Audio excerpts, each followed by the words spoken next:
Assalamualaikum warahmatullahi wabarakatuh teman-teman.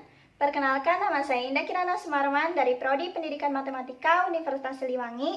Video ini saya tujukan untuk memenuhi tugas mata kuliah Filosofi Sejarah Matematika dan Teori Bilangan Matematika dengan dosen pengampu Bapak Dedi Nurjamil. Surah Al-Kahfi.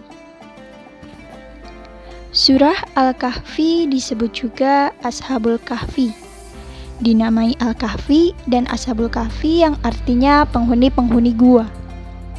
Surah ini adalah surah ke-18 dalam Al-Quran. Surah ini terdiri atas 110 ayat dan termasuk golongan surah-surah Makkiyah. Kisah Ashabul Kahfi tidak hanya kisah semata, tapi juga terkandung banyak pelajaran atau ibrah di dalamnya. Kita akan menemukan banyak hal menarik dan luar biasa yang mana hal tersebut menunjukkan kekuasaan Allah Subhanahu wa Ta'ala. Surah ini terdapat 4 kisah yang pastinya setiap kisah mengandung makna serta hikmah yang dalam untuk dipetik oleh umat Islam.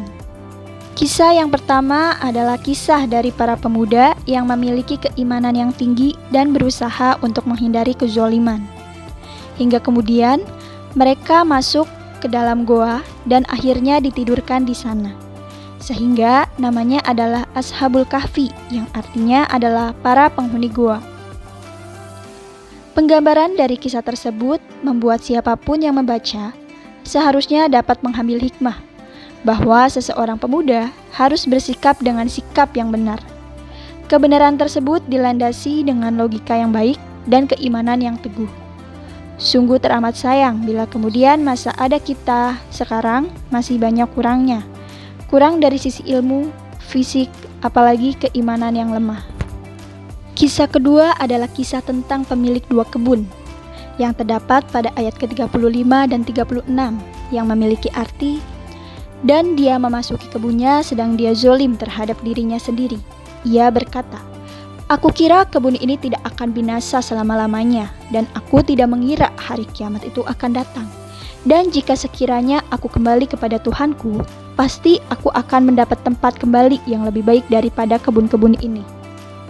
Pada kisah ini, Allah ingin menyampaikan bahwa sebagai manusia perlu untuk memahami pentingnya mendahulukan iman baru memiliki harta. Bila dilihat contoh dari pemilik 2 kebun tersebut, ia tampak congkak terhadap apa yang ia punya, padahal segala yang ia punya hanyalah titipan dan akan kembali kepadanya. Kisah ketiga adalah pencarian ilmunya Nabi Musa alaihissalam. Ia berguru kepada Nabi Khidir alaihissalam. Ayat ini mengajarkan tentang pentingnya 2 hal, yaitu ilmu dan iman. Semakin seseorang berilmu seharusnya membuat ia semakin tawadu dan merasa belum punya apa-apa. Dengan hadirnya iman di dalam proses menuntut ilmu, maka itu akan bernilai ibadah.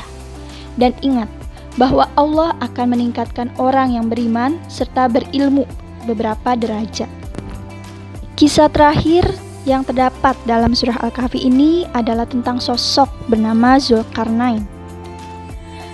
Hikmah yang bisa diambil dari kisah ini adalah bahwa ketauhidan harus dipegang teguh terlebih dahulu sebelum memegang kekuasaan. Berikut beberapa manfaat surah Al-Kahfi. Yang pertama, kita akan mendapatkan ridho dari Allah Subhanahu wa Ta'ala. Kemudian kita akan disinari cahaya kebaikan. Dan yang terakhir, kita menghindarkan diri dari fitnah Dajjal. A'udzu billahi minasyaitonir rajim. Bismillahirrahmanirrahim. Alhamdulillahilladzi anzala 'ala 'abdihil kitaba wa lam yaj'al lahu 'iwaja. Qayyiman liyunzira ba'san syadidan min ladunhu wa yubashshirul mu'minina alladzina ya'maluna sholihati anna lahum ajran hasana makitsina fihi abada. Wa yunzirul ladzina qalu ittakhadallahu walada ma lahum bihi min ilmi wala li abaihim kaburat kalimatan tahruju min afwahihim iyaquluna illa kadziba fala'allaka bakhiyun nafsaka ala atharihim illam yu'minu bihadzal hadithi asafa inna ja'alna ma'alal ardi zinnatan laha linabluwahum ayyuhum ahsanu amala wa inna laja'iluna ma'alaiha sa'idan juruza Am hasita inna ashabal kahfi wa raqimi kanu min ayatina ajaba. Id awal fityatu illa kahfi faqalu rabbana atina min ladunka wa rahmatan wa hayyi lana min amrina rasyada. Shadaqallahul azim.